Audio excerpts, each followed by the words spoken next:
প্রিয় খামারি বৃন্দ এবং যারা দেখছেন, সেটা হচ্ছে একটা প্রোলাপসের কেস।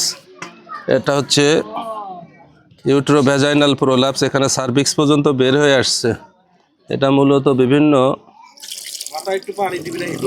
পুষ্টিগত ঘাটতির কারণে হয়, স্পেশালি ক্যালসিয়াম ডেফিসিয়েন্সির কারণে। এবং ঘরের মেঝে যদি একটু ঢালু থাকে, ঠিক আছে, বেশি গর্ভের শেষ স্টেজে এই সম্ভাবনাগুলো বেশি বাড়ে।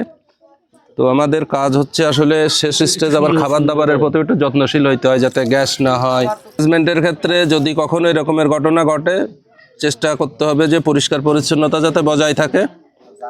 আর 2 নম্বর হচ্ছে যে কোনোভাবে যেন এটা ফেটে টেটে না যায় বা আঘাতপ্রাপ্ত না হয়ে ব্লিডিং না হয়।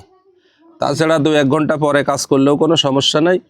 একটাই হলো যে ওটা ফেটে যে রক্তপাত যাতে না হয়, আর হচ্ছে যে ধুলাবালি ময়লা যত কম লাগে। আর এখানে যেহেতু জরায়ুর মুখটা ওপেনই হয়নি, বিশেষ করে যে সার্ভিক্স ওপেনই হয়নি, এটাই সার্ভিক্সের মুখ। তো ওপেন না হলে বাচ্চা হয় না। এখন আমরা যে কাজটা করব, এটা আবার তার জায়গায় করে এটা সেলাই দিয়ে যাব এবং পরবর্তীতে তার অন্যান্য যে চিকিৎসা চালাইলে এমন আছে যে ইনশাল্লাহ আর কিছুই লাগে না, খুব স্বাভাবিকভাবেই বাচ্চা হয়ে যায়।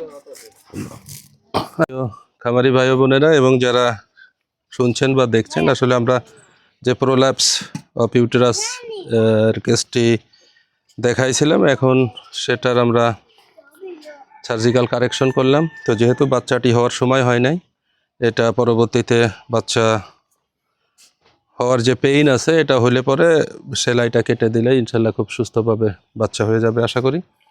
আর সাথে সাথে এর মধ্যে আমাদের কিছু যে তার পুষ্টিজনিত যে ঘাটতির কারণে এটা হয়, সে বিষয়গুলো বা অন্যান্য যদি ম্যানেজমেন্টাল প্রবলেম থাকে, সে বিষয়গুলো আমরা ইতিমধ্যে কারেকশন করার চেষ্টা করব। ধন্যবাদ।